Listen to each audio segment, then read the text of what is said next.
Weather Service in Nashville has issued a tornado warning for central Maury County in Middle Tennessee until 5:45 p.m. Central Daylight Time.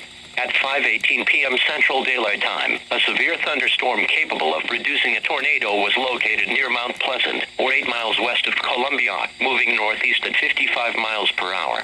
Hazard: tornado and ping-pong ball-size hail. Source: radar indicated rotation. Impact: flying debris will be dangerous to those caught without shelter. Mobile homes will be damaged or destroyed. Damage to roofs, windows, and vehicles will occur. Tree damage is likely. This dangerous storm will be near Columbia around 5:30 p.m. Central Daylight Time.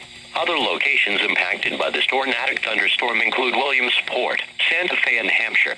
The Mule Day celebration will also be impacted. Take cover now. Move to a basement or an interior room on the lowest floor of a sturdy building. Avoid windows. If you are outdoors, in a mobile home, or in a vehicle, move to the closest substantial shelter and protect yourself from flying debris.